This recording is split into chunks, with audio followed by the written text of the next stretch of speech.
Бүгін бізде онлайн сұхбатта Арман Төлегенұлы Қораев. Келісім бергеніңізге рахмет, Арман мырза. Бастайық. Рахмет. Арман мырза, Астана қаласындасыз ба, Нұр Сұлтан қаласындасыз ба? Әрине Астанамызда. Жақсы. Елордамызда. Сіздің өте белсенді отыратын Facebook парақшаңызды қарадым. Өзіңіз айттыңыз, Facebook бұл қазір бұқаралық ақпарат құралдарының бір түрі деп жазғансыз. Сол Facebook қалай деп тұр? Сіздің өмірлік ұстанымыңыз ғой енді. Қазақтың намысы менің намысым деп тұр. Енді қазір қазақтың өзі намыстанатын қандай да бір әрекеті болмаса, қандай да бір қылығы бар ма? Қазақтың өзі намыстанатындай. Әрине бар. Ең біріншіден мен бір жерден оқыдым, ең сорлы халықты көрдім депті бір шетелдік. Бір елге бардым, Қазақстан деген. Сол жерде қазақтар өзінің тілін білмейді екен. Басқа тілде шүлдірлейді екен деп. Әрине ең бастысы сол намысқа тиеді. Өкінішке орай біз осы күнге дейін өзіміздің тілімізді білмейміз, дәстүрімізді, тарихымызды, ештеңемізді білмейміз, өкінішке орай. Ал қазақтың намысына тиетін қандай да бір жайт бар ма? Қазақтың намысына тиетін әрине. Біз білмеймін енді, мен де өзімді бір көп қазақтың бірі деп білемін. Мен ойлаймын енді қазақ осы мынау Совет үкіметіне дейін еркін халық, батыр халық болып, қаншама жерді ұстап отырып, өзіне сенген, ешкімге намысын бермеген, намысын таптатпаған халық болған. Өкінішке орай, мынау Совет дәуірінен кейін қақ жартысымызды аштан өлтіріп, белсенділерімізді атып, біз бір сорлы халыққа айналдық, өкінішке орай. Сол әлгі бұғып қалған халық болып әлі келе жатырмыз осы күнге дейін. Жақсы. Арман мырза, алда енді үлкен саяси науқандар тұр. Келесі жылы парламент мәжілісінің сайлауы өтеді деп естіп жатырмыз. Оған ақпарат құралдары да дайындап жатыр, енді біліп отырмыз бәрімізде. Бүгін сіздің керемет жазбаңыз шықты. 34 жасыңызда 2004 жылы сайлауға түскен екенсіз, жеңіп тұрған жерден жеңіліп қалған екенсіз. Ең соңғы былай деп жаздыңыз тақырыбы. Жеңіске жететіндер үшін деп тұр тақырып. Демек сіз қазірден бастап депутаттыққа, кандидаттыққа баратындарды сайлаудың әділ өтпейтініне, дауыстың дұрыс саналмайтынына дайындап жатқаныңыз ба, әлде қалай? Әрине. Бізде әділ өкінішке орай сайлау болмайды. Ең соңғы әділ сайлау сол 90-шы жылдардың басында өтті, одан кейін бітті.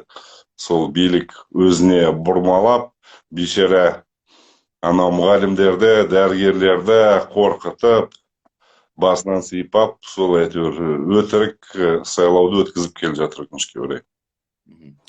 Жақсы. Енді онда заңды сұрақ қазір айтып отырсыз. Сол кезде де сізде мүмкіндік болған екен.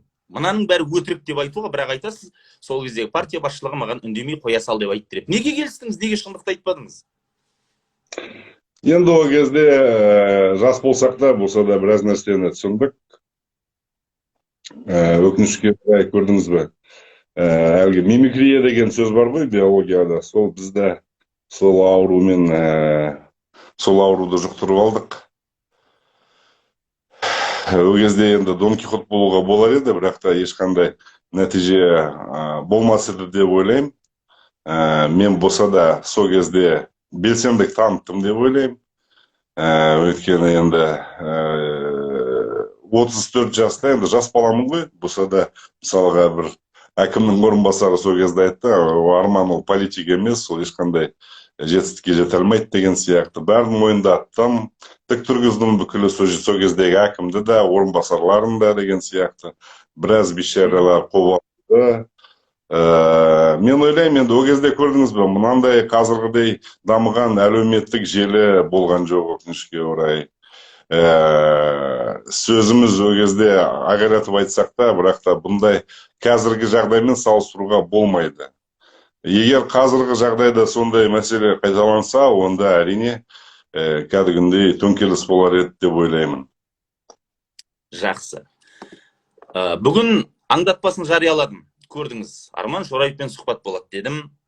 Астындағы комментарийлерді оқысаңыздар, сіздің қолдаушыларыңыз өте көп екен. Келесі жыл сайлауға түсейік, жеңейік, болды емес пе? Жоқ, егер сайлау әділетті түрде өтетін болса, сол сайлау комиссиялардың мүшелері өзінің намысын, өзінің арын сатпаса, онда әрине оңайлықпен сайлауға түсіп, жеңіп салуға болар еді. Бұл жүйеге ешқандай сенімім жоқ. Сайлау комиссиялардың мүшелеріне біреуіне де сенім жоқ. Бәрі де сол жерде отырған кәдімгі саяси жезөкшелер, өкінішке орай. Жақсы. Сіздей азаматтар сайлауға түсу үшін, әділетті өтетініне сену үшін кім кепілдік беру керек?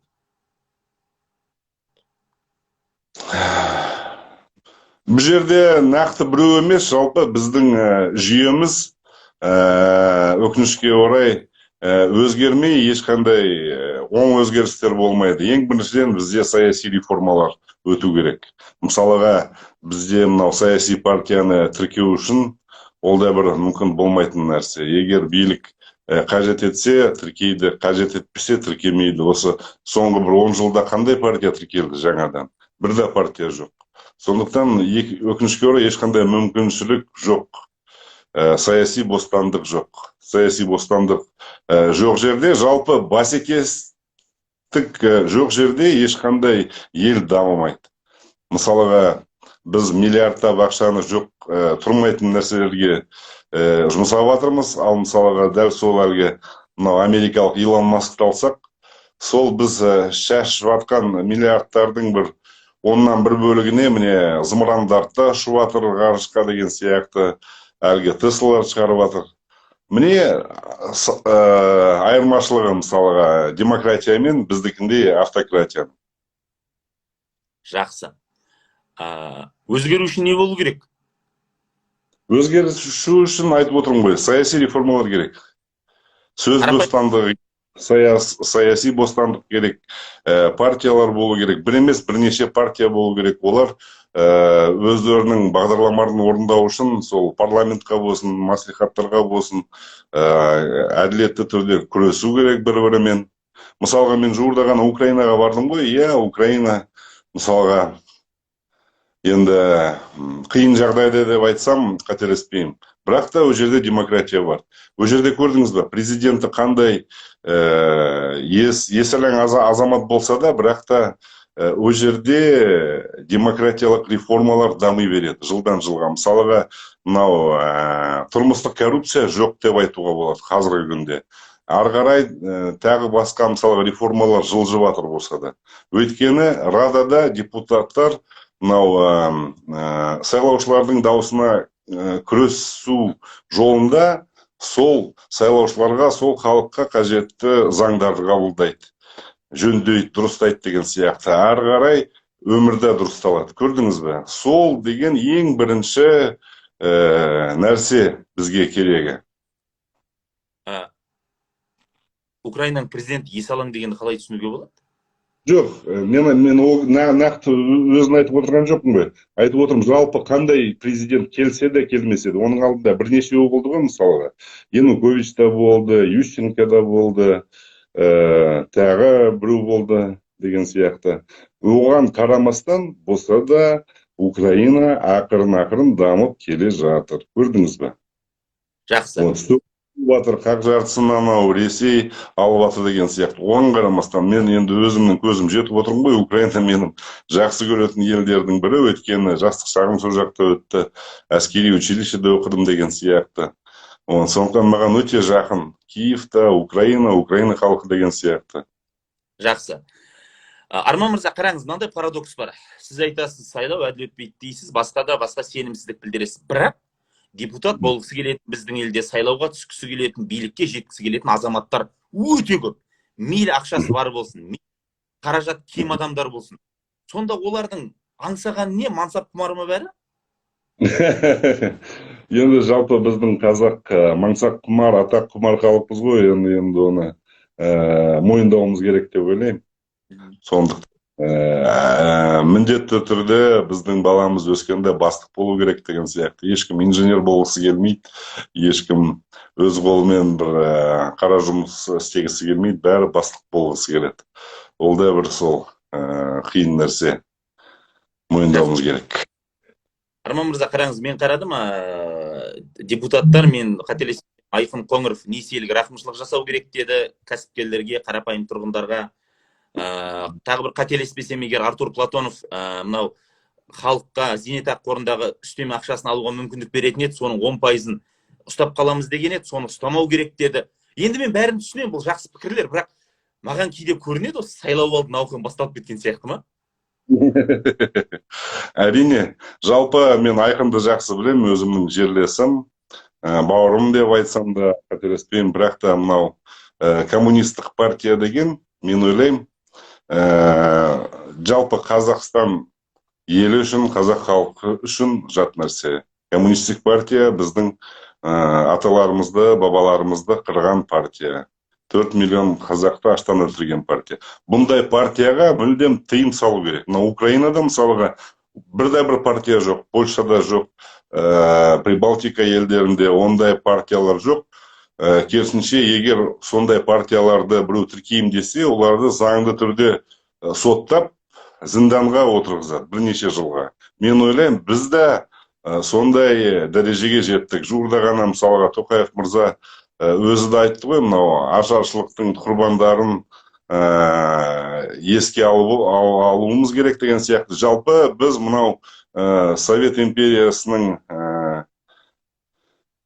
жолын қуып келе жатқан Ресей Федерациядан міндетті түрде кешірім сұратуымыз керек. Голодоморды, ашаршылықты мойындатуымыз керек деп ойлаймын. Сондықтан анау Айқын бауырым партиясымен қоса жауып, ешқандай мәжіліс түгіл, ешқандай маслихатқа да жақындатуға болмайды ондай партияны. Бірақ қараңыз, енді тағы бір қарама-қайшылық болып тұр. Біріншіден, ресми статистикаға сүйенсек, парламент сайлауында коммунистік партияға дауыс беретін белгілі бір топ бар, аз емес, сондықтан олар мандат алады. Бір. Екіншіден, өзіңіз айтасыз, кез келген партия тіркелу керек дейсіз, енді келіп, оларды сырып тастайтын болса, өзіңіз аңсаған бостандыққа қарсы шығу емес пе? Жоқ. Мен айтып отырмын ғой. Жарайды, коммунистік партия деген атауын өзгертсін, социалистік партия десін, тағы басқа десін, бірақ та коммунистік деген сөз шынымен бізге жат сөз, бізге намысымызға кәдімгідей тиетін сөз, өз басым үшін. Ал мысалға, енді коммунистердің идеясын қолдайтын адамдар көп, мысалға бізде мысалға үлкен буындарымыз бар, аталарымыз, әжелеріміз бар деген сияқты. Вот өзімнің қайынатам бар, жатын орнында мысалға Сталиннің портреті ілініп тұр осы күнге дейін деген сияқты. Ондай кісілер бар, ондай идеяны қолдайтын, бірақ та біз оған жол бермеуіміз керек деп ойлаймын. Қайынатаңызға айтпадыңыз ба, дұрыс емес бұл деп? Жоқ, айта алмаймын, үлкен кісі ғой. Жақсы. Тағы бір парад. Жақсы. Қараңыз, Кадыр Ниязов деген азаматтың 12 тамызда биылғы жылы жазған жазбасы бар екен, Қасым-Жомарт Кемелұлы Тоқаевпен сенат төрағасына және сенаторларға хат, ашық хаты. Оны сіз өзіңіздің парақшаңызда бөлісіп қойдыңыз Фейсбукта. Мен анық-қанығына жауап бере алмаймын. Мынандай сандар келтіріледі. Қазақстан пандемия кезінде 17 сенаторды тағайындау үшін 254 миллион теңге бөледі екен, әрқайсысына 14,9 миллион теңгеден келеді екен дейді. Бұл сол хатта келтірілген жауап. Жалпы Қазақстанға мүлдем сенат деген керек емес, бір палаталы ғана парламент болу керек дейді.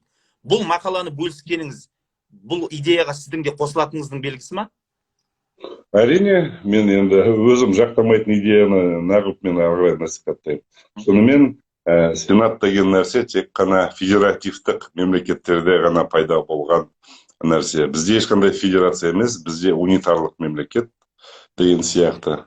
Бәрі тек қана қазақтың жері, ешқандай басқа ұлттардың жері емес, өзіміздің ата-бабаларымыздың аманат қылып қалған жері. Сондықтан мен ойлаймын, сенат түкке мүлдем керек емес нәрсе.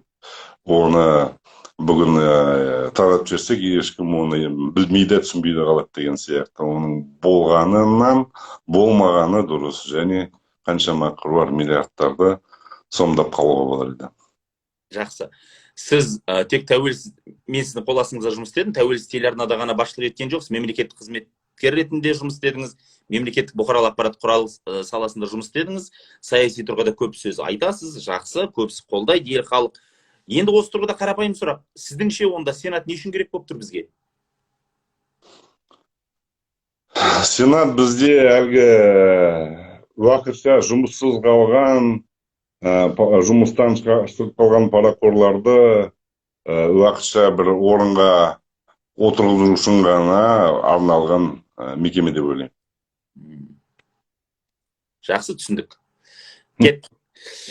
Сіздің бір жыл бұрын берген сұхбатыңыз бар, цитата былай депсіз: шыны керек, басшылық қызметке тойғанмын. 25 жасында Көкшетаудағы бір телеарнаны басқардым. Сондықтан бастық болу мақсат емес, ал шенеунік не саясаткер болуға ұмтылмаймын. Ондай нәрселер адамды байлап қояды. Мен тәуелсіз болғым келеді дедіңіз. Бірақ сіздің айтатын сөзіңіз, сіздің айтатын пікіріңіз, бөлісетін видеоңыз, бәрінің саясатқа қатысы бар. Қалай сонда? Енді айтып отырмын ғой. Сол әлгі менің ешқандай мысалға топқа қатысым жоқ. Ешқандай мысалға мемлекеттік тапсырысты мен орындап келе жатқан жоқтықтан мен ойыма келген, кез келген нәрселермен бөлісерім, ашық айта аламын. Кейбірде соның кесірінен таяқ жеп жүрмін, бірақ та мен ойлаймын, бұндай пікірлер айтылу керек, бұндай пікірлерді жасыруға болмайды. Әрі қарай айта беруге тырысамын. Жақсы. Енді жеген таяқтар туралы сөйлесеміз енді бүгін, сәлден кейін. Бұлай, Арман мырза, жаңа айттыңыз ғой, мен ешқандай топта жоқпын дедіңіз.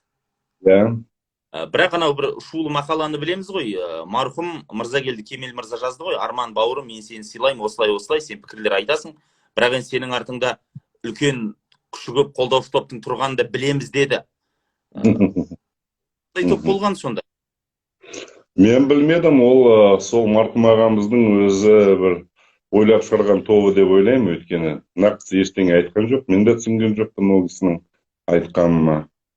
Сондықтан айтып отырмын ғой, егер осы эфирді тыңдап отырған немесе одан кейін ютубтан тыңдап дәлелдеп берсе, Шораев мырза міне сондай топтың мүшесі, сондай адамдардың сөзін сөйлеп отыр деп айтса, онда мен басымды кесіп алайын деген сияқты.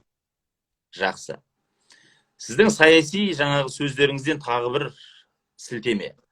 Білесіз, осы қыркүйек айынан деді, Қазақстанда кедей елдерге көмектесетін агенттік құрылады деді. Оны сыртқы істер министрі айтты. Жалпы енді Қазақстан тәуелсіздіктің 29 жылында өзге мемлекеттерге көмек ретінде шамамен 500 миллион доллар көлемінде көмек көрсеткен екен. Бұл енді жалпы әлемдік гуманитарлық жүйе ғой, бір-біріне мемлекеттер көмектеседі. Бірақ қолдамайсыз. Неге? Мен ойлаймын, ең бірінші біз өзіміздің елімізді шынымен мен дамыған ел деп айта аласың ба, Нартай бауырым? Айта аласың ба? Дамыған ел деп, Европа ел мысалыға сәйкес ел деп айта аласың ба? Арман мырза, мен қойышымын ғой. Жоқ, мен сұрап отырмын ғой. Сен айта аласың ба сол дамыған ел деп, сондай керемет ел деп біздің елді? 50-50. Мен айта алмаймын. Мен айтайын, көргенім көп қой, енді өзіңді шетелге шығып жүрсің деген сияқты да. Біз сол әлгі, мысалға қазір кейбір Африканың елдері бізден озып асып кетті, мысалға. Кейбір Африка елдері, басқаларын айтпағанда. Біздің ауылдағы ағайындардың жағдайын білесің, бауырым. Мынау пандемия кезінде, мысалға, әлгі бейшара даже аспирин сатып алатын, аспириннің өзі де болған жоқ, оны сатып алатын ақшалар да болған жоқ деген сияқты. Сондықтан мен ойлаймын, ең бірінші айналайындар, біреуге көмек жасаймын десеңдер, ең бірінші өздеріңнің халықтарыңды дарып алыңдар. Одан кейін басқа елдерге көмектесіңдер деген сияқты. Жақсы. Сіз ішінде енді анау сарказммен келтіріпсіз ғой, Түркістан, Таразстан, Солтүстік Қазақстан, Қызылорда ұлттық республикасы деп. Бұл облыстарды атағаныңыз бұл сіздің кәсіпкер ретіндегі, қоғам қайраткер ретіндегі мониторингіңіздің арқасында шыққан өңірлер ме әлде қалай? Жоқ, мен жалпы ол кезде кез келген облыстың атауын келтіруге болар еді деп ойлаймын. Өйткені мысалға мынау Айыртау өңірін алсақ и Дубайды алсақ, егер салыстырмалы нәрсе ғой, қаншама мұнай Айыртауда өндіріліп жатыр, қаншама жылдан бері, и қаншама жыл Дубайда. Мөлшері де тепе-тең деп айтуға болады. Ал жағдайын қарасаң, енді жер мен көктей ғой, өкінішке орай. Айыртауда жоқ қой ондай, Дубайдікіндей әдемілік деген сияқты. Сондықтан өкінішке орай біз әлгі Алла тағала берген қазбалардың да қадірін білмей, жай шашып отырмыз жоқ болмайтын нәрселерге. Жақсы, енді сізге өте бір қарапайым екі сұрақ қойғым келіп тұр. Бүкіл халықтың айтатын сол, сіздің аузыңыздағы сөзді айтады. Неге біз Сауд Арабиясындағыдай өмір сүрмейміз, шалқып дейді? Сіздің диагнозыңыз бар ма оған? Иә, әрине. Бұл жемқорлық, тоталды жемқорлық кәдімгі. Осы күнге дейін біздің елімізде жеп атқан, мүжіп атқан, жаназасын шығарып атқан, ол жемқорлық. Түзелетін үмітіңіз бар ма? Айтып отырмын ғой, ел өзгермей, саяси реформалар орын алмай, бізде сол жемқорлық, баяғы жартас, сол жартас болып қала береді. Жақсы. Тағы бір өте қызық нәрсе болды, өткенде осы YouTube каналымда да сұхбаты бар. Бір жігіт шықты ғой, мен бензин тегін қылам, бәрін тегін қылам деген. Мен ол жігітпен сұхбаттастым. Мен көрдім енді. Ол бірақ айтуын айтты, бірақ қарасаңыз Арман мырза бір қызық нәрсе бар. Көпшіліктің естігісі келіп жүргені осы сөздер. Бәрі тегін болса, жаңағы бензин тегін болсын, анау Арабиядағыдай, анау тегін болсын, анау тегін болсын дейді. Бірақ сондай мен осының бәрін істеймін десе, халық күледі. Оның себебі неде? Енді судың да сұрауы бар дейді ғой. Ол бауырым әрине біреуге жағу үшін, халықтың көзайымы болу үшін айтып отқан шығар, бірақ та ол мүлдем болмайтын нәрсе. Әрине, әр нәрсенің өзінің бағасы болу керек. Бірақ та ол бағаны реттеу әрине биліктің құзырында. Егер билік әділетті болса, шынымен халықтың қалаулары болса, ол билікте әрине халыққа арзандатып, кейбір категорияларға мысалға мүлдем тегін таратылады деген сияқты. Бізде өкінішке орай ондай жүйе болмағандықтан, міне осындай бауырларымыз әрине фрик деп айта аламын мен, орын алады өкінішке орай. Уәде көп па бізде?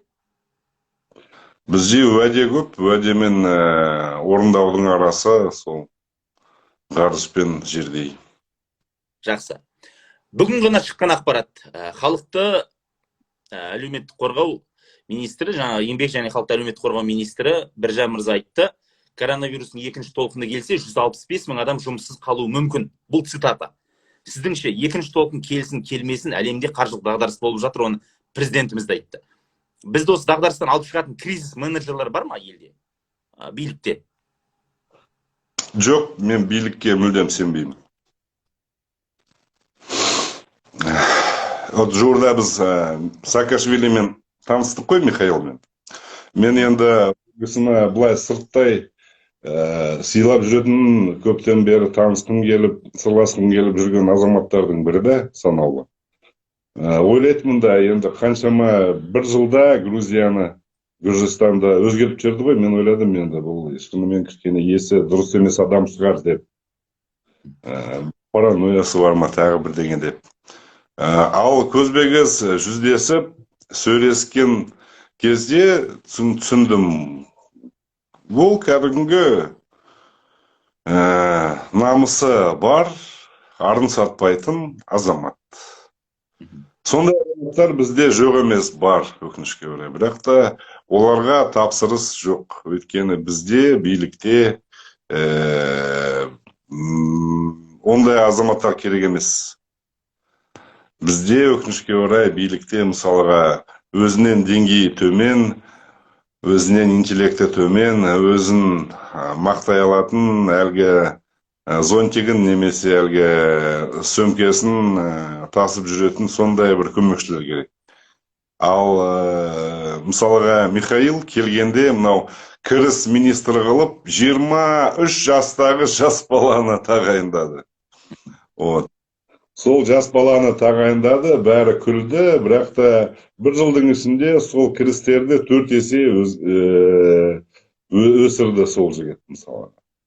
Мен ойлаймын, бізде де көзі ашық, білімді, дәл анау Георгий Цхакай деген жігіт. Сондай Георгий сияқты бізде ең кемінде 1-2 мың жас балалар бар, жас жігіттер, қыздар бар. Бірақ та олардың бақтары жанбайды бұл жүйеде. Олар не істеу керек сонда, бағы жану үшін? Бағы жану үшін, мен ойлаймын, біздегі биліктегі азаматтар түсіну керек. Мынау егер осындай дәрежеде қала берсе билік ауыспай, онда біздің ел ертең жалпы ел болып қалуы екіталай. Біз құрып кетуімізді әбден ықтимал деп ойлаймын. Жақсы. Бүгін Біржан Нұрымбетовтің айтқан ақпаратының тағы бірі. 2025 жылға қарай Қазақстанда жұмыс орындарының жеткіліксіздігі 87 мың болуы мүмкін деді. Жұмыс орындары жетпеуі мүмкін деді. Енді сіз кәсіпкерсіз. Сіз үлкен кәсіпкерсіз, оны мен білем, оны барлық азаматтар білет біздің қоғам. Енді кәсіпкерлік тұрғыдан айтыңызшы. Нарықта жұмыс орны жетіспей, жұмыс істейтін адамдар өте көп болады деп тұр. Біз не істеуіміз керек? Қалай шешуге болады проблеманы? Кәсіпкер ретінде айтыңызшы. Кәсіпкер ретінде, мен дәрігер ретінде айта алайын. Анау қалай дедіңіз аты? Бірімжан дедіңіз бе? Біржан Нұрымбетов. Біржан Нұрымбетов. Оған әлгі психотерапевтке барып бір консультация алу керек деп ойлаймын. Есі кішкене дұрыс емес деу адам деп ойлаймын. Бізде шынымен жұмыссыз жүрген адамдардың саны 100 мың емес, 180 мың емес, бір 2-3 миллион деп ойлаймын. Жұмыссыз жүрген өзіміздің қара көздеріміз. Жақсы. Бұлай деді, осы пандемия кезінде қазақстандық кәсіпкерлер 90 мың жұмыс орнын қысқартқаны, 90 мыңға жуық жұмыс орнын қысқартқаны белгілі болды деді. Және эксперттер айтыпты, біздің елде жұмыссыздық 8 есе көбейдіреп, енді ол сарапшылардың пікірі, анық-қанығын, нақты цифрды, нақты санды көрген жоқпыз. Сіз өз кәсібіңізде адам қысқартқан жоқсыз ба пандемия кезінде? Бізде жоқ, бізде бір адам да қысқарған жоқ. Адамдар жұмыссыз болса, бұдан келетін қауіп бар ма қоғамға?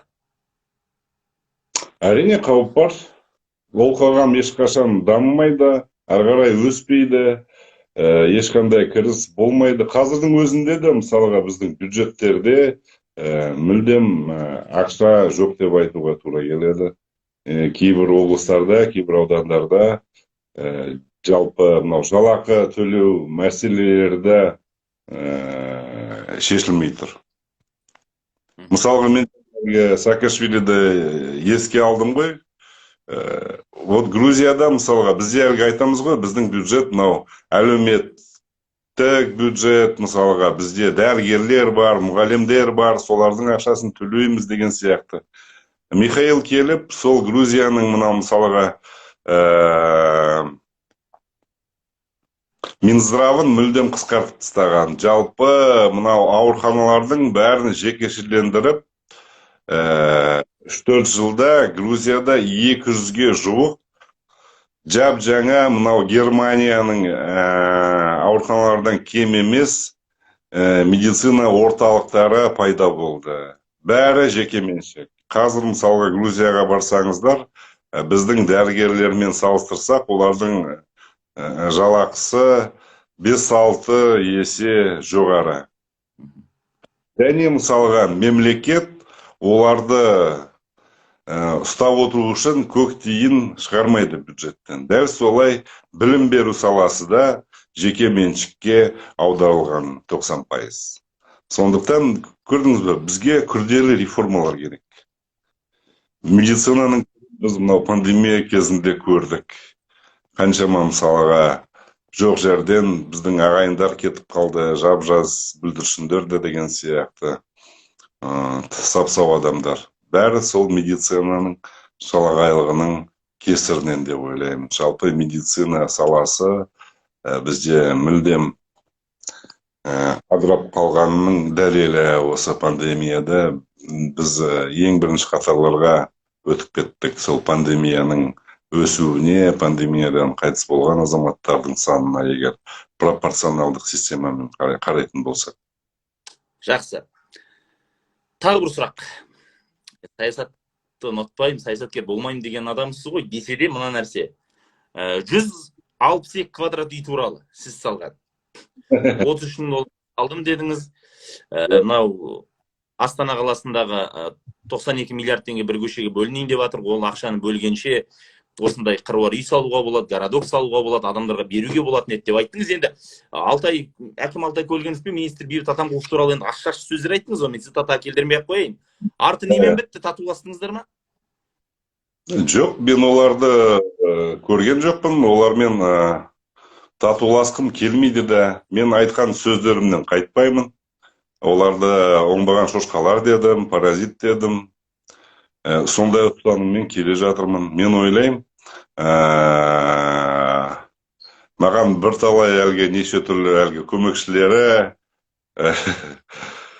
таныстары шықты, Ареке, сіз енді қатты кетіңіз, олар ондай адамдар емес, олар алтыннан қалған адамдар, сондай мұндай деген сияқты. Олар өздері қарсы сол идеяға деп, премьердің атына хаттар жазды деп.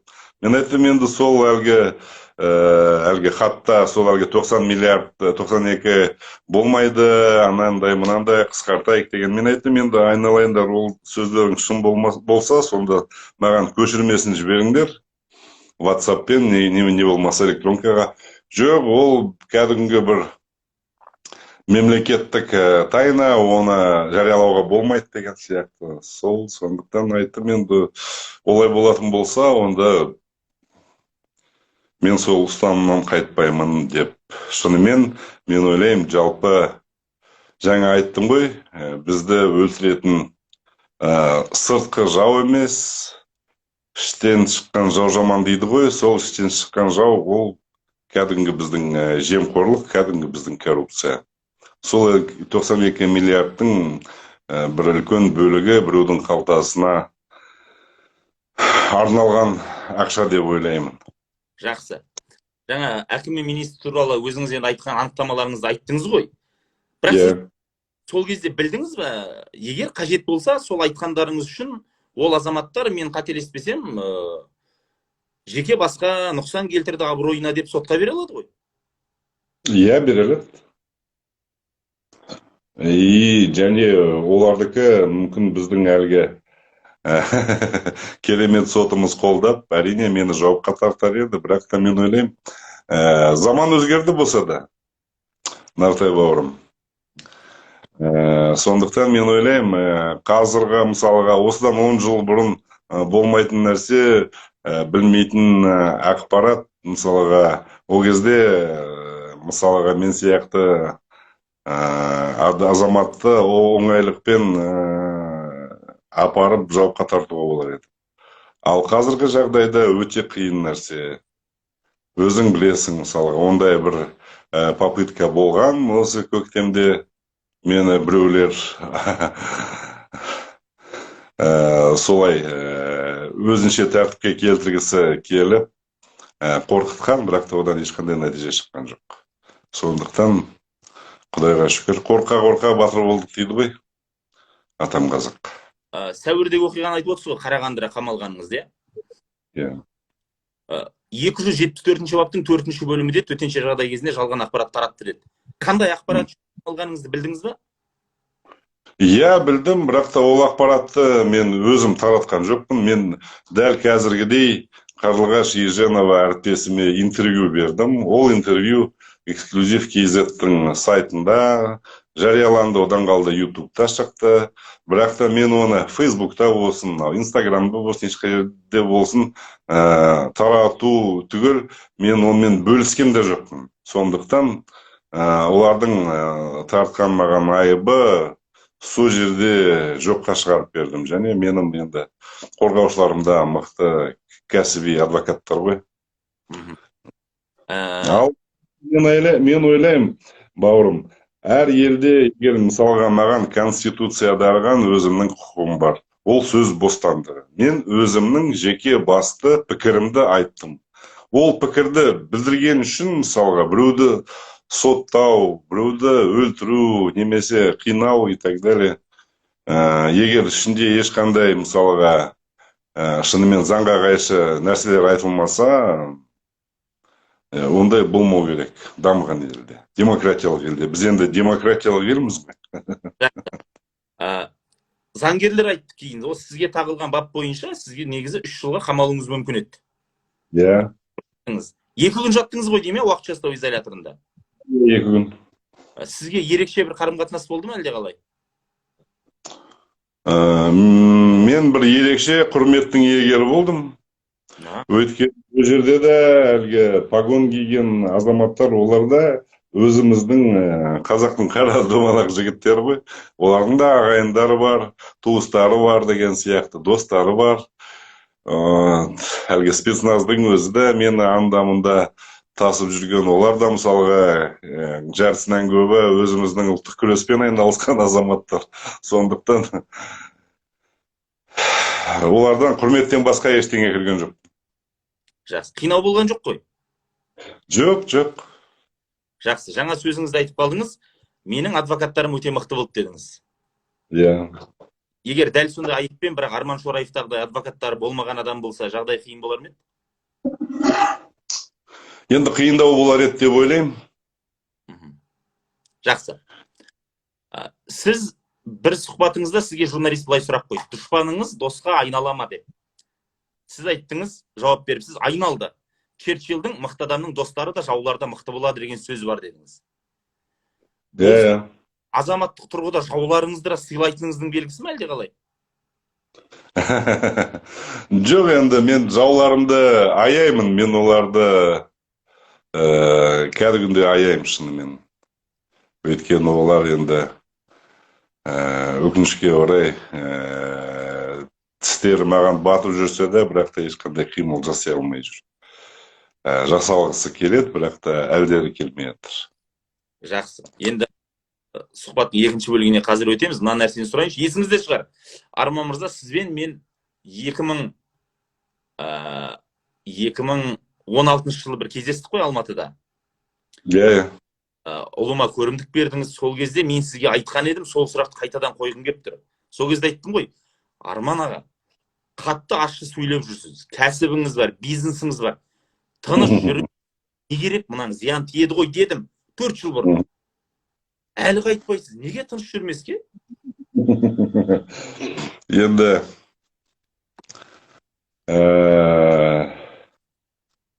қояндығамыз ерді намыс дейді ғой. Жаңағы ең бірінші сұрағыңа байланысты. Намыс бар.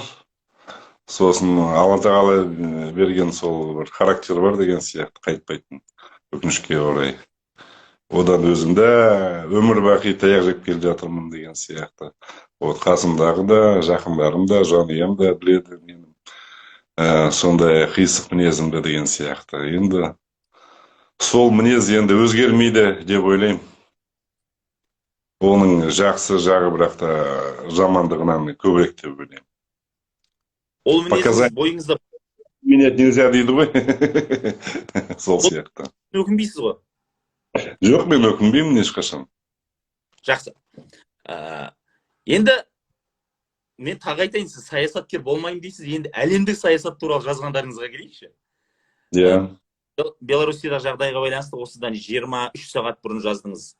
Инаугурация жаңағы ұят болды, бұл ұрланған инаугурация дедіңіз, жаңағы Лукашенконың кеше өткен инаугурациясына байланысты. Енді қараңызшы, жалпы сіз экзит-полда болған жоқсыз, дауыс санаған жоқсыз, сайлау комиссиясының құрамында болған жоқсыз. Дей тұрған мен дәл осындай пікір айтуға құқығым бар деп ойлайсыз ба? Әрине бар, әрине бар. Өйткені енді көзіміз ашық, өзің сияқты енді журналист білесің ғой, әр ан жерден мына жерден ақпаратты жинап, оны сараптайды, өзінше сосын оның анализін бітіріп, мысалға бір қорытынды жасайды. Сол мен ойлаймын, мысалға айналайын, батька, егер сені 80% халқың бір қолдан қолдап сайласа, сол 80% халқың қай жерде? Неге ол көшеге шықпайды? Неге сені айналайын қорғамайды? Керісінше 90% қазір сол әлгі Беларусьтің көшелерінде жүр, сол әлгі Лукашенкоға қарсы шығып деген сияқты. Сондықтан ол айдан анық нәрсе. Әрине ұрланған жеңіс. Бұл жерде Лукашенко, көрдіңіз бе? Бұл жерде мен айтайын сіздерге, Лукашенко жалпы жаман президент емес, мықты президент болды. Бірақ та мен ол біздің де жүйенің, мынау көрші Ресейдің де, Өзбекстанның бәріміздің бір ауруымыз. Мысалға, вот бір адам келіп басқару керек. Егер ол кісі болмаса, бітті, біз құраймыз, үйтеміз, бүйтеміз деген бір қағида орын алды. Ол дұрыс емес. Жалпы мен ойлаймын, дамитын елде билік 5-6 жылда ауысып отыру керек. Мысалы, елдерде, мынау Американың өзінде 4 жылда бір рет Американың президентінің сайлауы өтеді. Билік ауысып өтсе, элиталар ауысып өтсе, сонда ғана әлгі қан жүгірту, қан жаңарту деген сияқты, сонда ғана сол бәсекелестік болса. Мысалға, мен қарап отырмын ғой, мына бүгінгі жағдайда бізде бір Нұр Отан бар, қасында әлгі қуыршақ партиялар бар. Нұр Отан сияқты дәл қарама-қарсы тағы бір партия болса ғой шіркін. Бір-бірімен, мысалға, бәсеке болып, бір-бірімен әлгі идеялармен мен былай істесем деген сияқты. Сонда ел дамиды. Ал баяғы мынау Нұр Отан, баяғы сол КПСС-қа айналып кетті, өкінішке орай. Ешқандай, көрдіңіз бе? Мынау Беларусь көбінесе Ресейдің әлгі неше түрлі көмегімен өмір сүріп келе жатты осы жылдарда. Сарапшылар, экономистер санап көрді, сол 20 жылда шамамен 200 миллиард долларға жуық ақша немесе жеңілдік алған Ресей Федерациясынан. Соның арқасында жағдайында түзеген, үйткен, бүйткен деген сияқты. Ал соңғы кездерде өздеріңіз білесіздер, мынау Путин мырза баяғы сол әлгі империяны жаңғыртам, басқа елдерді қайтадан сол Мәскеудің құзырына бұрам деген сияқты сондай нұсқамен мынау Беларусьті, соның президентінде өзіне қарай бұрып келе жатыр. Жақсы. Сіз Александр Лукашенконы жұмысқа шақырдыңыз видеоңызда, бұл рас па әлде? Жай ол енді әзіл ғой, шынымен. Маған енді ол шынымен ұнамайтын бір персонаждардың бірі. Мен, егер менің парақшамды оқысаң, осыдан 2-3 ай бұрын тағы бір мақала жазғамды, мен ол батькамен кездескемді. КТК бас директор болып жүргенде, біз бір топ журналистер Минск қаласына бардық, сол кісімен кездестік. Ол кәдімгі бір схоластик деп айтсам болады. Өйткені бір сұрақ қойсаң, ол бір жауапқа 40-50 минуттай жауап қайтарады, бір кішкентай сұраққа. 4-5 сағат отырдық, сосын резиденциясынан шыққанда телефонымды енді біз кірерде тапсырдық қой әлгі. Солардың әлгі охранасына. Алсам, телефоным істемейді. Сонда апарып әлгі сервисқа апарсам айтады, ойбай, мынау сіздің симкаңызды біреу шығарып, сосын қайттан кіргізгенде сындырыпты 2-ге деп. Сол әлгі Лукашенконың оңбаған әлгі үндеместері, біз сол кісіден интервью алып атқан кезінде біздің телефондарымызды тынтып, ішіндегі бәрін сапырып, өздеріне көшіріп, сондай оңбағандық жасаған. Мен ойлаймын, сондай оңбағандық жасаған режим мен үшін сол Лукашенкодан да бетім қайтты, жалпы айтып отырмын ғой. Ол болса да адам болатын президент емес. Қазір мынау инаугурация дейді, тағы басқа нәрсе. Орыс тілінде бір сөз бар әдемі, не рукопожатный деген сияқты. Мен оның қазақша нұсқасын таба алмай отырмын. Вот. Сондай не рукопожатный президент болып жатыр. Ешкім оған бергісі келмейді, ешкім онымен сөйлегісі де келмейді. Сол өз-өзіне бәле тілеп алды ол бейшара. Ол Лукашенко мырза айтып отырмын ғой, соңғы 10 жылда мүмкін керек болған шығар.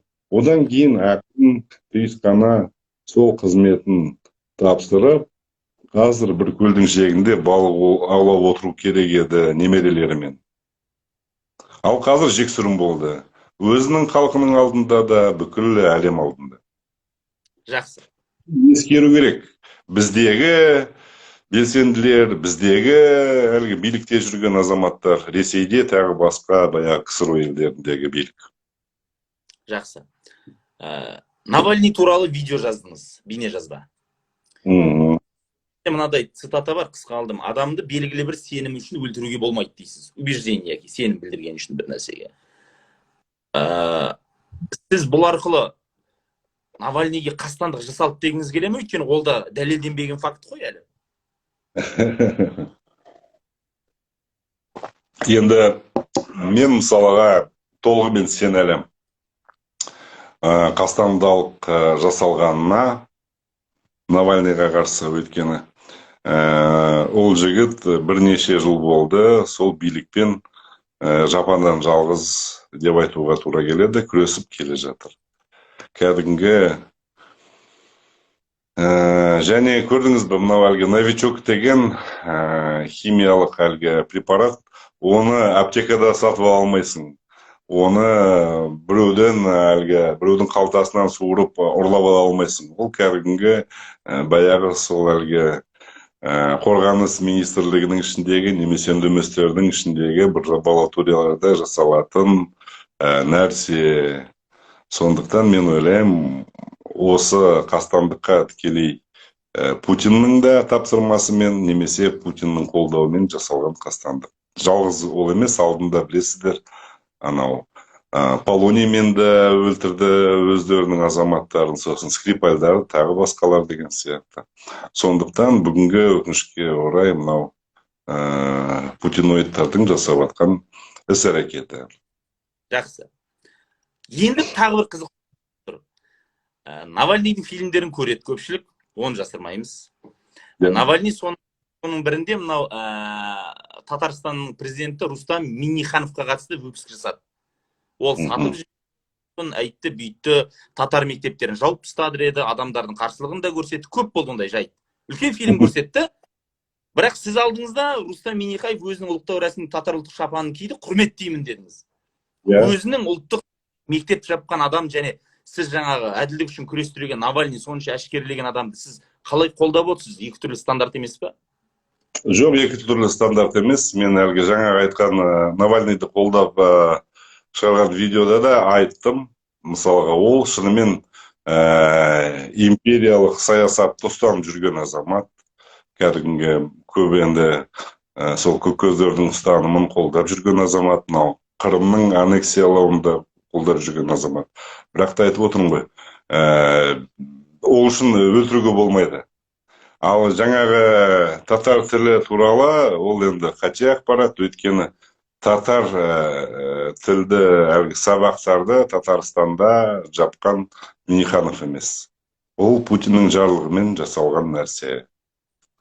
Ол әлгі федеративтік басшылықтың нұсқауымен жасалған. Ол тек қана Татарстанда емес. Мысалға Башқұртстанда башқұрт тілінен де сабақтарын алып тастады. Бүкіл автономияларда өз тілдерін олар алып тастады. Жалпы мен ойлаймын, сол Ресейдің билігі қорлап жатыр өздерінің автономиялық сол әлгі республикаларды. Сондықтан Татарстанда татар мектептерін жапқан Минниханов емес, ол Путин мырза. Ал шынымен мен риза болам. Татарстанның президенті өзінің инаугурациясына татар ұлттық костюмын кигені. Ал ол жемқор ма, ол парақор ма, ол маған енді басқа нәрсе. Оны бөлу керек. Мухи отдельно, котлета отдельно дейді ғой. Шапан кигеннен не өзгереді? Ол патриот болып кете ме аяқ асты? Жоқ, ол да сигнал ғой. Ол да сигнал, ол да бір месседж. Сол Кремльге де арналған, тағы басқа жалпы әлемге арналған деген сияқты. Татарлардың өздеріне арналған, олардың ішкі сол патриотизмдарын көтеру үшін. Жалпы сіздер Татарстан андай, мынандай деп, мен болдым, Қазан қаласында болдым, Татарстанды көлденен Мәскеуден келе жатқанда жеңіл көлікпен кесіп өттім. Мен айтайын сіздерге, кішкентай 5-6 үй құрайтын бір ауыл болса, ішінде міндетті түрде әлгі газ құбыры тартылған, су тартылған, бүкіл әлгі біздің түсімізге кіретін нәрселер. Мысалға, burada бір ауылыма бардым. Ол жерде білесіздер, қарағайлардың арасында орналасқан ауылдар біздің солтүстік Қазақстанда, Көкшетауда. Қарасаңыздар, бір таулар болып, біздің әлгі қайың ағаштар жарылған, кесілген жатады. Өйткені олар тек қана менің бауырларым ғана емес, бүкіл сол жердің қазақтары сол қайыңның арқасында қыстан шығады. Сол баяғыдан бері сол ауылдарға сол газ құбырын жеткізуге болар еді. Баяғыдан, осыдан 10-15-20 жыл бұрын бұл проблеманы мысалға шешіп тастауға болар еді. Біздің билікке, жармайтын билікке, оңбаған билікке. Жақсы. Енді сізбен бірге жаңағы Саакашвилиге барған әріптесіңіз Марғұлан Сейсенбай туралы.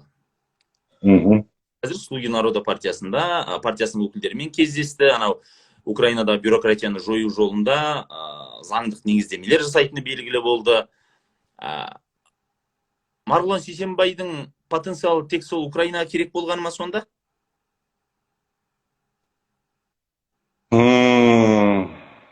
Жоқ, мен ойлаймын, ол Марғұланның потенциалы тек қана Украина емес, ол біздің елімізде де керек. Бірақ та Марғұлан сияқты азаматтар біздің билікке керек емес.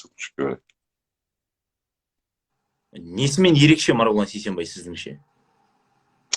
Енді ерекшелігі болса да,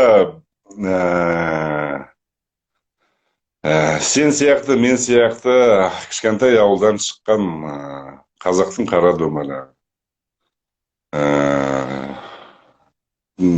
Тез арада мысалыға, ол енді мен ойлаймын, Марғұлан туралы енді әртүрлі әңгіме жүреді ғой. Кезінде мүмкін ол жігіт қателік жасаған шығар, біреуге жамандық жасаған шығар. Бірақ та ол жігіт енді біз сырласамыз ғой, анда-санда деген сияқты. Сол қателігін мойындайды. Сол қателігі үшін Құдайдан кешірім сұрап жүреді. Тәулігіне 5 мәрте деген сияқты. Сондықтан мысалға ол жігітке сенемін. Егер түзу жолға түссе, егер айтып атқан сөздері мыңдаған азаматтарға, жастарға өсиет болып жүрсе деген сияқты. Оның мысалға енді қарап жүрсіз ғой, неше түрлі ағарту жұмыстарын деген сияқты. Ол жерде мен ойлаймын, жалпы адам гершілікке қарсы, адамзатқа қарсы айтылып атқан бірде нәрсе жоқ. Тек қана алға тартатын, жастарды мотивацияға жүгіндіретін нәрселер. Сондықтан мен ойлаймын, әрине бізге де дәл сондай өзгерістер керек. Дәл сондай Марғұлан сияқты көкірегі ояу, пысық жігіттер керек. Ол шынымен бір данышпан жігіт. Әсіресе экономика саласында, мынау кәсіпкерлік саласында деген сияқты. Соны мен ойлаймын, мемлекетіміз әрине пайдалану керек. Ол мысалыға сол Украинаға барып, ол бір ақша үшін немесе бір атақ үшін жасап жатқан нәрсе емес, ол кәдімгі бір волонтерлік жұмыс деп айтуға болады. Немесе бізде дәл сондай волонтерлік жұмыспен Марғұлан бауырымызға немесе сондай жігіттерге мүмкіндік бермеуге деген сияқты. Жақсы. Арман мырза, енді қазір анау ұлттық мәселеге келеміз. Бір қарапайым сұрақ қояйын. Жауап берсеңіз, бермесеңіз де өзіңіз білесіз. Арман Төлегенұлы Сораевтың бір айдағы табысы қанша?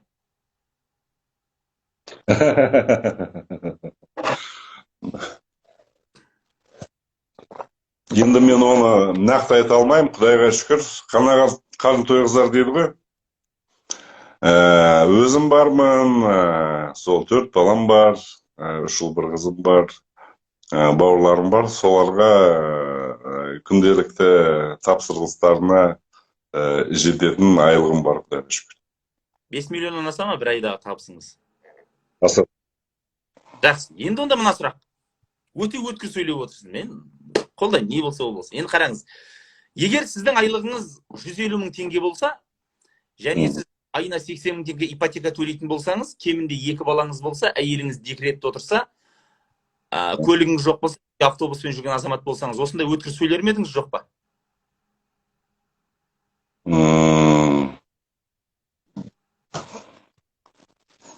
Мен ойлаймын, ондай бар ғой, бауырларым. Дәл сондай жалақымен, дәл сондай жағдайда айғайлап жүрген, шырылдап жүрген. Сондықтан айтарым деп ойлаймын. Мәселе ол табыста емес деп ойлаймын. Жалпы жаңа өзім айттым ғой, әреке сондай белгілі кәсіпкерсіз. Мен өзімді жалпы кәсіпкер деп те айта алмаймын. Мен кәсіпкер емеспін. Бірақ адаммен неғұрлым қаржылық қоры көп болған сайын еркіндеу бола түседі дегенге келісесіз ғой? Ол екіталай нәрсе. Кейбіреулер сол өзінің сол байлығының құрбаны болады, өкінішке орай. Тілдері байланып қалады, ауыздары жабылып қалады деген сияқты. Ондайлар көп, олар әлдеқайда көп, мысалға. Жақсы. Келісе алмаймын ондаймен. Жақсы. Сіздің пікіріңіз? Жалпы қазақ халқының үлкен проблемасы ана тілін білмеуі. Ашаршылық кезінде қазақтың жартысынан көбі көз жұмды, одан кейін тың игеру басталып, 2-3 мың өзге ұлт өкілі көшірілді. Міне сол кезде қазақтардың аз болуы ана тілімізді жастайымнан толық бойыма сіңірмеуіме әсер етті деп айтасыз. Өзім еркін сөйледім деп. Ал біздің қоғамда жаппай қазақ тілінің таралмауына кім немесе не себеп?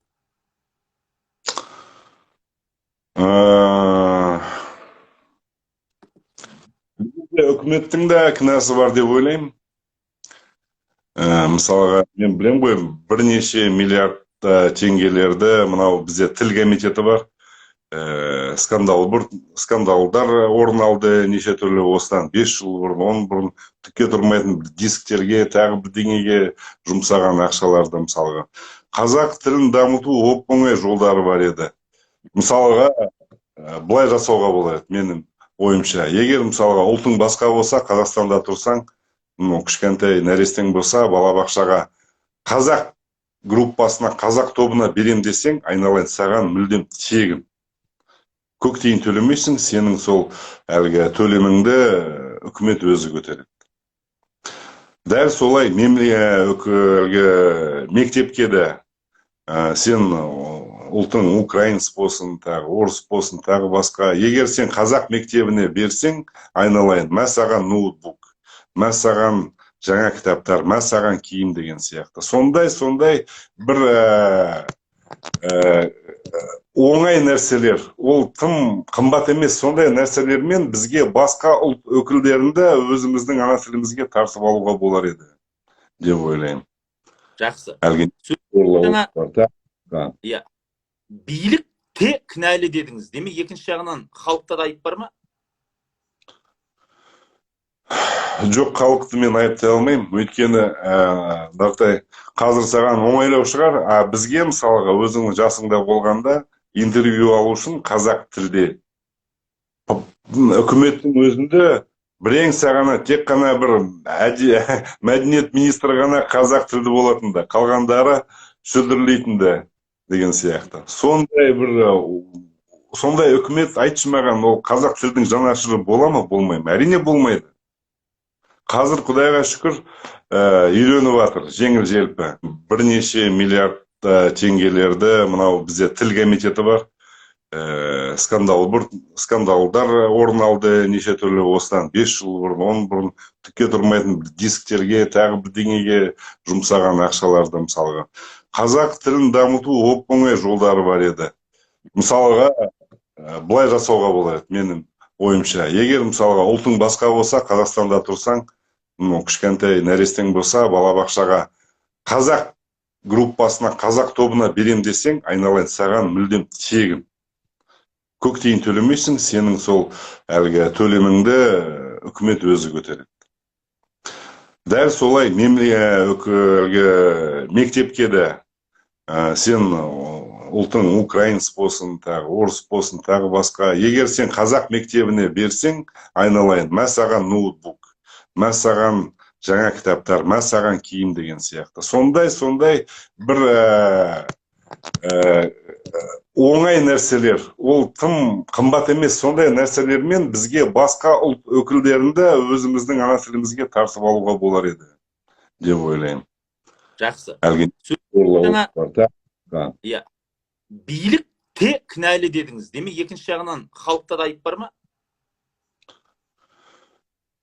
Жоқ, халықты мен айыптай алмаймын. Өйткені қазір саған оңайлау шығар, бізге мысалға өзіңнің жасыңда болғанда интервью алу үшін қазақ тілде үкіметтің өзінде бірең сағана тек қана бір мәдениет министрі ғана қазақ тілді болатынды, қалғандары шүлдірлейтінді деген сияқты. Сондай үкімет айтшы маған, ол қазақ тілдің жанашыры бола ма, болмай ма? Әрине болмайды. Қазір Құдайға шүкір үйреніп жатыр, жеңіл желпі өзінің ана тіліне, президенттен бастап деген. Сондықтан тек қана үкіметті айыптай аламын. Жақсы. Енді мына қызықты қараңыз, сіздің интервьюіңізден 3 жыл бір қызыңыз бар. Иә. Өзіңіз интервьюда айтасыз, бір ұлым Америкада, бір ұлым Англияда оқиды. Біріншісінің жақсы, екіншісінің қазақшасына қарағанда ағылшынша жақсы, үшінші ұлым қазақ мектебінде, қызым қазақша мүлдем білмейді дейсіз. Иә. Бұл сіз үшін трагедия ма? Жоқ, ол мүлдем білмейді деп айта алмаймын. Ол қазақша сөйлейді, бірақ та еркін сөйлей алмайды. Түсінеді бәрін, айта алады, өйткені оларға Хелли Берри деген ағылшын мектептің түлегі. Сол мектепте 9 жыл оқыды, былтыр анау KCI деген американдық мектеп бар, сол мектепте оқып жатыр. Жалпы мен балаларымды қандай мақсатпен шетелге жібердім? 16-15 жастарында. Біздің мынау шіріген жемқорлық жүйемен ешқандай қарым-қатынастары болмауы үшін деген сияқты.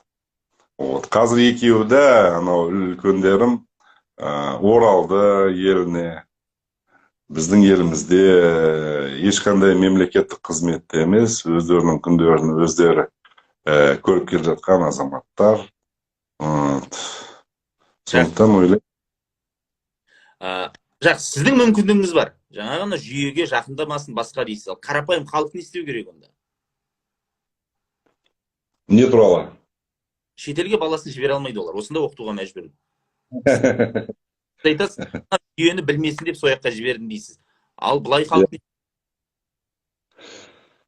Жоқ, мәселе ондай емес қой. Мен енді жағдайым болған соң жібердім. Жалпы, менің мынау кенжем, Әмір балапаным, Алматының қазақ мектебіне барды. Енді бұл жерде көрдіңіз ба? Жалпы мен ойлаймын, әр жанұяда егер шешесі қай тілде сөйлесе, балалары дәл сол тілде сөйлейді. Мен мысалға қаншама тырыссам да балалармен қазақша сөйлесуге, шешелері өкінішкері, ол да Көкшетаудың қазақтың қызы, орыстардың арасында өскен, сол орыс тілі өкінішке орай сол ана тілі болып кеткен деген сияқты. Сондықтан оны да айыптауға болмайды деп ойлаймын. Бірақ та өзіміздің елімізде де ондай мектептер жоқ емес бар. Міне мысалға мынау мен жаңа айттым ғой, кішкентай ғана Қарағамыс деген ауыл бар, өзімнің кіндік қаным тамған жер. Сол жыл сайын ауданда 2 алтын белгі шығады. Біреу біздің ауылдан, міндетті түрде. Екіншісі дәл қасымызда 10 шақырым қашықта орналасқан Бірлестік деген қазақ ауылы бар. Екінші алтын белгі сол ауылдан шығады. Сондықтан бізде, елімізде, Құдайға шүкір, бұрыннан келе жатқан, қалыптасқан мықты мүйізі қарағайдар мұғалімдер бар. Мұғалім деп кәдімгі ауызды толтырып айта алатындай. Ондай жүйе бар. Әсіресе сол біздің кішкентай ауылдарда, қазақ өлкелерде. Сондықтан мен ойлаймын, біздің мынау елбасымыз да, мынау Қасым Жомарт ағамыз да, өзің да, Нартай, сен де қарапайым мектепті бітірдің ғой, Құдайға шүкір далада қалған жоқсың. Мен де дәл солай. Сондықтан біздің жүйені мүлдем жамандап тастауға болмайды. Бірақ та мен ойлаймын, осы таңде мынау интернет арқылы мысалға бүкіл әлемді шарлауға болады. Менің қалағаным, менің өзімнің де арманым болатын да, өзімнің ана тілінен бөлек, мынау орыс тілінен бөлек тағы бір ағылшын тілін білсем деген сияқты. Мынау 50-дің төріне келіп, өкінішке орай осы күнге дейін мен ағылшын тілін білмеймін. Сондықтан арманым болатын да, балаларым білсе деген сияқты. Қазір Құдайға шүкір балаларым біледі, бір емес бірнеше шетел тілдерін. Жақсы. Арман мырза, енді дәл қазір мен сізден ініңіз ретінде сізді аға тұтып, мен кеңес сұрамақпын. Кеңес сұрайын. Қараңыз, ол интервьюңізден басталады, айттыңыз, Америкада ұлым ортаншы ұлым 9 сыныпта оқып жүргенде маған мемлекеттік рәміздерді жіберші деп айтты едіңіз. Кейін балама барсам, көз көгеріп жүр екен. Не болды десем, Борат үшін төбелесіп қалдым деп айтты дедіңіз ұлыңыз. Енді қазір ақпараттың көбісінде жүр. Борат 2 деген фильм түсірілген екен, басқа да дегендей. Біз жастар бұнымен күресуіміз керек па, әлде Борат дегенді сайқымазақ ақымақтың тірлігі деп көңіл аудармауымыз керек па? Мен ойлаймын, көңіл аудармауымыз керек. Ол жай хайп. Сондықтан әрине, мысалға біздің бәрі билікке тіреледі ғой, біздің сыртқы істер министрлігі бар, сол жағынан үкімет біздің бір қимыл жасау керек. Жалпы біздің Америкадағы өзіміздің біздің бір өкілдеріміз бар деп ойлаймын. Мынау Геннадий Головкин бар, біздің Данилиямыз бар, Тулешова, Қайрат бар, Димаш бар, Құдайберген деген сияқты. Сондай біздің кәдімгі мынау халықтық біздің елшілеріміз сондай нәрселермен күресу керек. Жақсы. Бүгін мынау Қазақстанның заңын гуманизмге бағыттайтын бір үлкен қадам жасалды. Көрдіңіз ғой. 2003 жылдан бері Қазақстанда өлім жазасы мораторий жарияланып, оның орнына өмірбақи бас бостандығынан айыру туралы заң болды. Бүгін біз ресми түрде өлім жазасынан мүлдем бас тарттық Қазақстан. Сіздің бұл шешімге көзқарасыңыз қалай? Екі тал. Жалпы мен ойлаймын, бізде ұлы далада мынау 7 жарғы деген заңнамалардың бір білесіздер болғанын бірнеше. Мен ойлаймын, жалпы қазақ халқы сол заңнамаларға ауысса болашақта ең дұрысы сол болар еді. Жақсы. Арман мырза, сізбен сұхбаттасып шықтық, қараңыз, 1 сағаттан асты. Білмеймін, қалай айтсам екен, ауа райын қарасам бұлтты болып тұр, сол секілді тұнып тұрған бір пессимизм сияқты болып тұрды. Түсінемін. Сіздің басқа қатысты жалпы мемлекеттік аппарат жүйесіндегі көп нәрсеге көңіліңіз толмайтынын білемін. Оны өзге емес, Қасым Жомарт Кемелұлының өзі айтты. Мемлекет қызметкерлерді қысқартамыз, бюрократияны жою керек. Мына дүниелер болмайды деп біраз ескертті. Үлкен өзгерістерге алып келуі мүмкін. Оны өзіңізде бір бөлісіп қойған екенсіз постыңызда. Енді мынандай сұрақ. Қазіргі біздің билік жүйесінен бір плюстар көре аласыз ба, атай аласыз ба? Жоқ.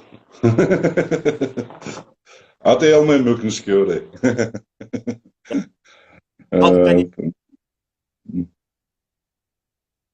Түсінбедім, естілмейді. Халыққа не айтасыз дәл қазір? Ойланбай, дәл қазір, ойдан. Айтарым айналайындар, үкіметке сенбеңдер, өз-өздеріңе ғана сеніңдер, я әйелдеріңе сеніңдер, немесе байларыңа. Бітті. Сосын Арман Шораевқа сен.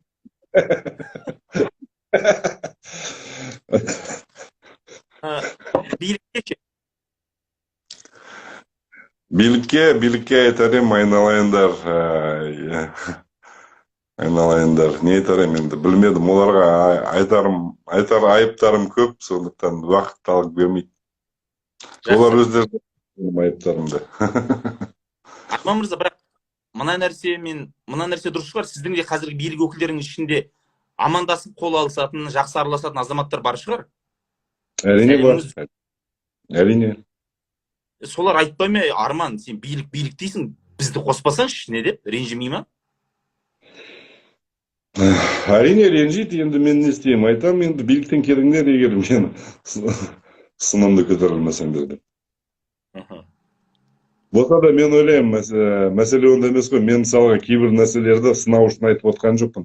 Ол сын сөздерді біреу айту керек. Белсенділердің біреуі айту керек.